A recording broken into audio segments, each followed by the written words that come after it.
cocaine, you got rabid dogs, you got secret Parkinson's doctors, you have Dylan all up in that place. Oh, do you mean Dylan Mulvaney? Thank you for proving the fucking point. That's precisely what people mean when they say, oh, remember that one trans influencer that was on a singular Bud Light can? Remember? That was weird. That is what we mean when we say y'all are fucking weird. And I'm glad the Democratic Party is finally listening to that. The 5 is reacting. Hogwatch. Wait, they're doing a reaction stream? Bro, they're trying to be me so fucking bad. It's crazy. Laid out a plan to break up the Supreme Court and then told a lot of great stories from the 70s. You had something you wanted to say before he so rudely interrupted you, Brian Kilmeade. Well, I just think he just made the Supreme Court even more political. Okay, he said Brian kill me. I'm not kidding. John Roberts. He definitely said Brian kill me, right? His name is Brian Kilmeade, not Brian kill me. That's the joke. That's why I say Brian kill me, Brian kill myself. As a substitute, when I want to say similar things, maybe I say, oh, I'm Brian kill me. Wait, you guys literally thought his name was Brian kill me? Oh my God, I'm so fucking irresponsible with my platform. I've cultivated an entire generation of people accidentally saying Arkansas, jalapeno poppers, and now thinking that the name is actually Brian kill me. A lot of you motherfuckers probably say Obabe, or not Obabe, sorry, Brandon. Like all of these like different things I say as a joke. Agenda couldn't get any more ridiculous. The party rallying behind Kamala Harris by leaning into the word weird to attack Donald Trump and his running mate, J.D. Vance. And apparently, come on, Janine, tell us how not weird you are. Against Trump if she were ever to face him on the debate stage. Well, it's just plain weird. Oh, they hate it. Oh, this is good. I mean, that's the box you put that in, right? It's not just a weird style that he brings. It's that this leads to weird policies. That is weird behavior. More extreme, more weird, more erratic. I mean, on the other side, they're just weird. The 32 ounces of weird. Donald Trump and his weirdo running mate. And by the way, they are weird.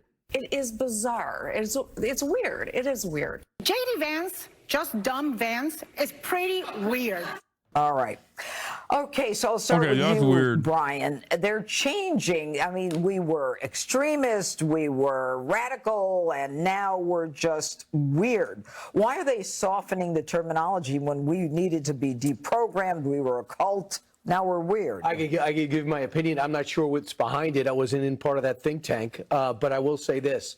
The whole democracy is at stake was not working. But saying that Donald Trump and he's going to overthrow democracy wasn't working. Trying to put him in jail. That's not true. It was a very successful landing. It was a very successful line of attack. So let's make him weird. Also, I think outside Jesse, most of us are weird. Outside Jesse. Most of us have a little bit of thing that's a little non-traditional. And I think by calling people weird, that'll make them more relatable. Is this Dana? Dude. No, this is actually an appeal to the suburbs. Is not thinking for yourself.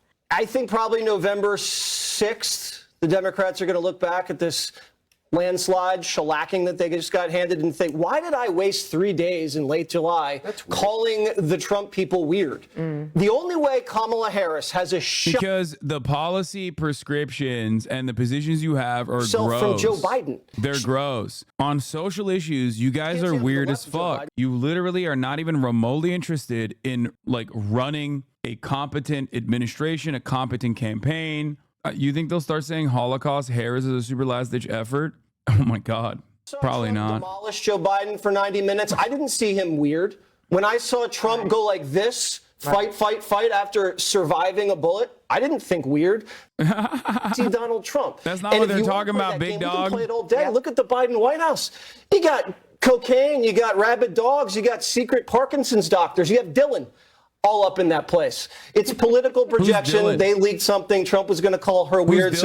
Oh, do you mean Dylan Mulvaney? Thank you for proving the fucking point. There you go. Thank you for proving the point. That's precisely what people mean when they say, oh, remember that one trans influencer that was on a singular Bud Light can? Remember that one trans influencer that was on a singular Bud Light can that moved discourse for an entire month where Republicans were shooting at Bud Light cans? Remember? That was weird. That is what we mean when we say y'all are fucking weird. And I'm glad the Democratic Party is finally listening to that. Let's see what my liberal darling has to say. A very good week in terms of coverage, but she's just flat out had a good week. She's done really effective rallies, her team of surrogates, and that's where weird comes from. It comes from Governor Tim Walz from Minnesota, who has a very plain speaking way about him. And he was giving an interview and he said they're just weird and came out the other side of it. Walz started their weird narrative and it's good. Don't existential let's be threat. real. It's not Walz that started it. I would say that myself, the Chapo boys, like we've been saying this for fucking years. And Walz is the guy who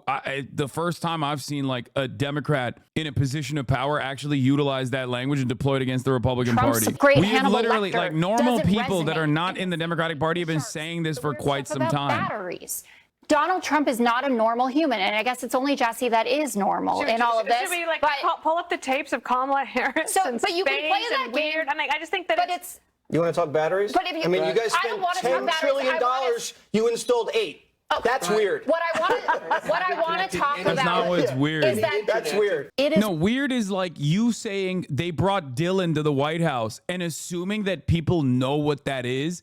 And some people will know what that is. We know what that is because we're brain rotted. Like I'm clued in on what the fuck these guys talk about on a regular basis. I watch their shit all the time. That's why I know how fucking weird the Republicans are. Bro just name dropped a singular trans TikToker from 8 months ago by her first name. That's it. Not even like her last name. Just said Dylan in the White House. The Republicans forgot that their like worst policy positions are just genuinely fucking gross. And like you're supposed to do dog whistles, dumbass. I think Donald Trump unshackled that to a certain degree. He is telegenic enough and charismatic enough to the base to be able to carry that conversation. But when you guys do it, you do it too analytically. You do it too critically. You do it in a way where you're too nerdy about it. You're doing the Elizabeth Warren style, JD Vance style, Ron DeSantis style. Like, let me show you how the sausage is made about the racist process that I go through in order to advocate for the fucking horrifying things that I advocate for. And people, when they see that, when they scratch the surface and see what's underneath it, they go, ew. That's gross. This is why the Democrats are finally calling what Republicans are doing weird. It's a really good way to, basically say you guys are being fucking racist without saying the word, or you're being really transphobic without saying the word. Because if you go, oh, you're transphobic, then it alludes to the hysterical, like blue-haired social justice warrior tropes. But when you just say it's weird, you're like a normal person, and many other normal people also feel this way. And it's a positive way to reframe the conversation. It's positive for the Democrats. It's a strong way to reframe the conversation without immediately being like, ooh, that's racist. Ooh, that's bigoted. Ooh, that's whatever. You're disarming them because there's a immediate, multiple centuries backed retort for when someone says you're racist. White people hate being called racist, especially when they have racist ass opinions. They think it's worse than being, they think it's certainly worse than saying the N-word, right? But when you say they're being weird, it's a little different. It's new. They're like, wait, maybe I also kind of feel like these guys are being gross. Even if they technically agree with the broader ideological positions, this is what I've been trying to fucking explain to people. There is a level of permissible misogyny and permissible racism that is broadly popular in the Republican Party's base of support. That's why Lee Atwater talked about not being able to say the N-word post-civil rights movement and changing the discourse around other things, policy positions that basically dog whistle, that put black people on a worse position overall that white people will definitely vote on. These guys unshackled the dog whistles. They're doing bullhorns. And yeah, Trump, to a certain degree, is good at making that work, especially with respect to like immigration, especially when there isn't a solid counter narrative on that immigration front, then they can get away with it. But on these other issues, especially on abortion, especially on issues that pertain to women's bodily autonomy, the moment that you come across as misogynistic, the moment that you come across like you're restrictive on what women want to do, the moment that you lean into the Handmaid's Tale or Handmaid's Tale, whatever the fuck it's called, the Handmaid's Tale narrative, and say, no, we do want to do that, you're basically fucking making the rest of the country look at you and go, that's odd, bro. Why are you doing that? Taking home the gold medal for being woke. The spectacle meant to showcase the greatest athletes in the world, according to reports. Instead, featured drag queens appearing to act out scenes from The Last Supper, depicted by Leonardo da Vinci, one of my favorite painters. After viewer backlash and calls to boycott the games, by the way, the Olympic YouTube page wiped out from the video page because it was getting pretty roundly criticized. Yeah, calling everything woke is also weird. Saying like, oh, they're doing gender. Democrats are doing gender. Democrats are doing woke. Woke culture has ruined society. They're doing gender. Like, yeah, this shit is weird, bro. It's art. Like, stay in your fucking lane. You know what I mean? Like, no normal person's gonna watch this, or no fucking right-wing person's gonna watch this and be like, well, my takeaway from this is that it's awesome. Of course they're not. It's just art. It's not supposed to be for you. It's not supposed to be this like fascist depiction or fascist understanding of art that is supposed to be like completely shackled and completely restricted and whatever the fuck. This is not politics. No matter how hard these dipshits try to turn it into politics, it's not. It was a spectacle for sure. I watched it. I was very excited by the whole thing. I mean, the Marie Antoinette thing was incredible. It was so fun. Mocking, no one? Right. Nothing like beheaded. I missed that part. Nothing like a royal being beheaded to lift you up. All right, Judge? What are you defending Marie Antoinette? What the fuck? Camaraderie and, you know, how we're all basically in this together. I mean, they're tone deaf. They insulted 2 billion Christians, okay? And, you know, you would think... Boo, boo, woke. This is like SJW shit. This is real cancel culture. Conservatives love doing this. Oh, you insulted conservatives. Nobody gives a fuck. Nobody cares. Oh, you're insulting me. Because they know I'm what Judge happens. Janine Perot. You're insulting Christians. Don't do it. The Olympics. I know. We've got to go. I ain't talking politics. Damn, they have so many fucking ad breaks, dude. They're way worse than me at the top of the hour. At least I only serve you a 3-minute ad break at the top of the motherfucking hour. These guys literally keep doing every 3 minutes. They keep doing an ad break. Paris Olympics organizers say sorry for offense, but insist the opening ceremony did not depict the Last Supper. Who gives a shit? Like, who cares about this? What the fuck is wrong with you? I think we should do that a lot more. Like, I think I do it all the time. People get very mad at me. Remember, one of the conversations that I used to have with right-wing conservatives, including with Christian Walker before he turned woke, was when he just got like real fucking gross about trans people. My first instinct in that moment was to be like, why do you care? Like, what are you doing? Like, why are you being fucking weird? Why are you like ruining the vibes? You know what I mean? He's woke now? Not necessarily. He's kind of woke now. Not all the way, but he's a little woke now. And people got mad at me. Remember, the famous like Catboy yelling sequence happened as a consequence of that, because people, specifically very sweaty debate lords online, interpreted my conversation with Christian in a very negative fashion, where they were like, oh, you're getting owned by him because you were calling out how fucking like weird he was about like bringing up trans people for no fucking reason. If you look back, if you go back and watch that debate without the weird framing from, you know, people like Destiny or Vosh, you will literally see what I was doing there. You will see what I was attempting to do there. That messaging is successful for a broader audience. When I had a conversation with Christian Walker and he like started chirping about trans people and like really fucked the vibes up, one of the first things I did was to immediately be like, why do you care about this so much? You care about this more. And you've heard me say this time and time again.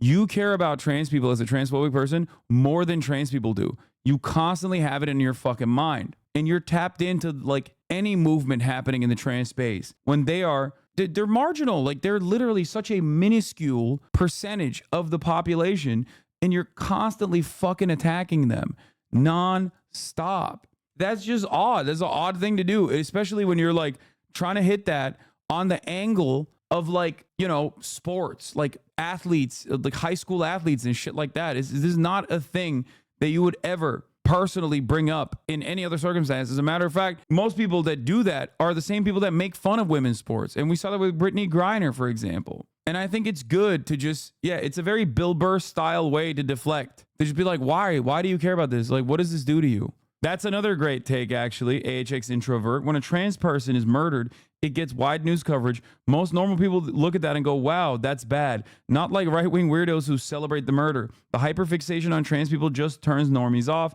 They don't care and have other more important things to deal with. Exactly. I always talk about like how the normative position in society broadly is that most people are definitely transphobic, right? And everyone knows this. Trans people know this. Trans people themselves have internalized transphobia before they come to terms with their gender. Like it's a very normal thing. It's unfortunate, but it is the reality. But most people also simultaneously are not constantly fucking thinking about trans people because they're like, why the fuck would you do that? Why would you regularly be like, what are trans people up to? And then they also like weirdly deify trans people where they're like, trans people are like the best athletes of all time. They're so fucking good. They're so fucking good. They're so good at being athletes. And that's why we have to deal with them. We have to deal with them. Everyone can be trans at any given moment.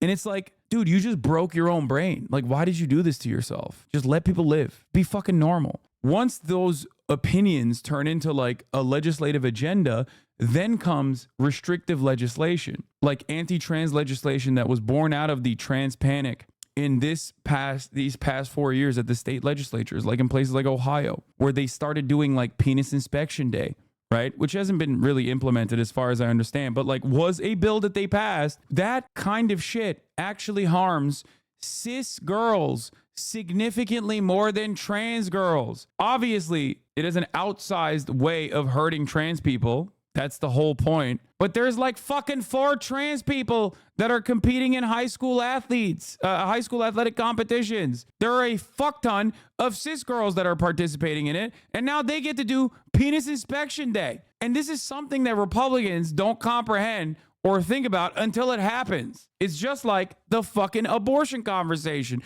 Republicans were on board. They thought that this would not harm them. They never comprehended a world in which like maybe their daughter might need to get a fucking abortion or their wife might need to get an abortion after trying to carry a pregnancy to term but having an ectopic pregnancy. And now that shit is restricted and doctors are too scared to offer this medical service. All of a sudden, it becomes your fucking problem. That problem comes to your goddamn doorstep. And now you're like, oh, fuck. Who would have thought that at the top of the hour, there's a 3-minute ad break? Who would have thought, oh, did I already serve it? I didn't. I forgot to serve it. So I'm going to serve it now. Age and they haven't had the ability. Like, for instance, Jazz Jennings can never have kids.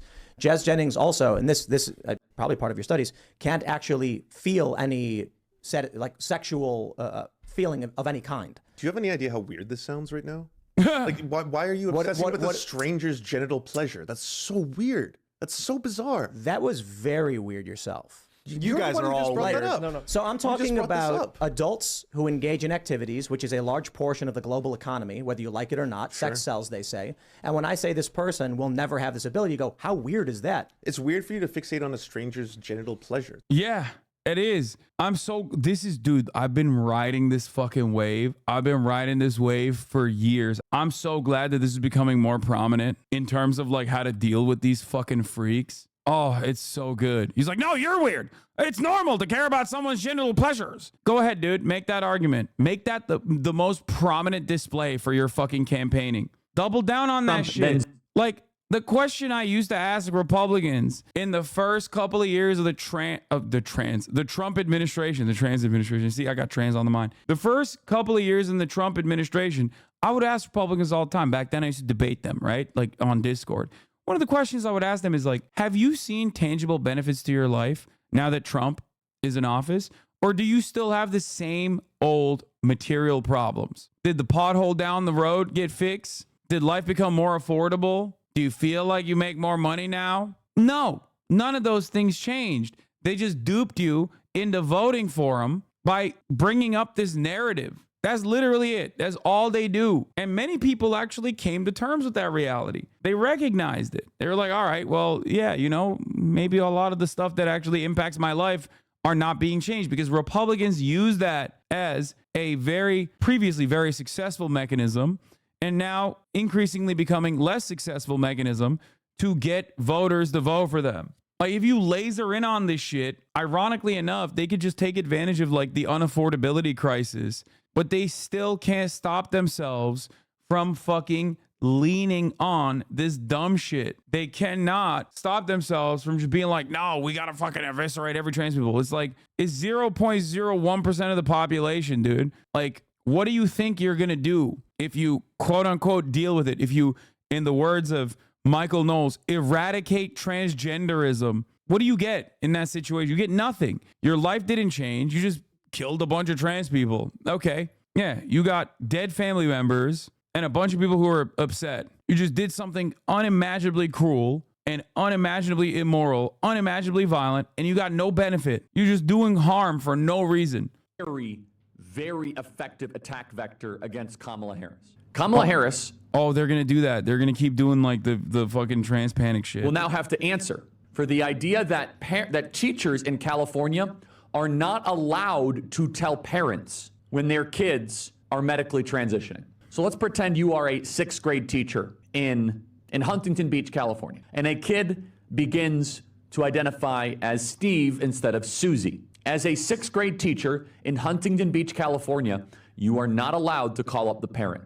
You are not allowed to notify the parent. This is pure, unadulterated Marxism. Bro, I'm not going to lie. If the parent is oblivious to their children being trans, like, they're bad fucking parents. Like, what do you mean? State interference must occur here. Like, no, it's like, it's supposed to be protective. Good luck explaining that to, like, obviously the broadest subsects of American population. You can't. But, like, what the fuck are we talking about? Did he say Marxism? Yeah, this is a fundamental plank of Marxism. Parent. This is pure, unadulterated Marxism. The destruction of the nuclear family as we know it. Parents are no longer even allowed to know that their kids are being called by different names, receiving medical treatments. Kamala Harris is in favor of this. Yeah, he said medically transition, which is impossible without parental consent and prior knowledge. Like, what are we talking about?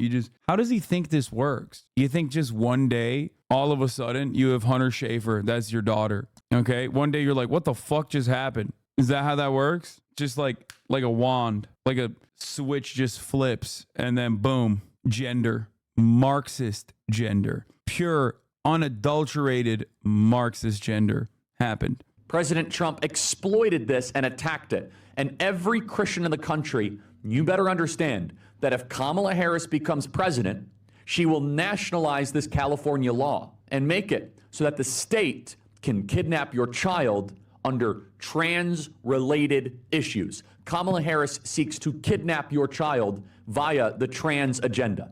Bro, this is crazy. Like, Charlie Kirk just said this unironically. He literally, hold on. I'm trying to find this is from September 25th, 2020. This is 4 years ago. This song came out of one of my rants making fun of the Republicans. Kamala Harris wants to vaccinate your children in the ass to make them all autistic and homosexual. She's working with the deep state. Come. More like Kamala Harris. She wants to make you never come again. But not in a puritanical good Christian way, but in a weird, freak-like liberal kind of way. Welcome to the cum zone. Dude, I made a joke about Republicans attacking Kamala Harris on this front 4 years ago. And now they are unironically doing it. That's awesome.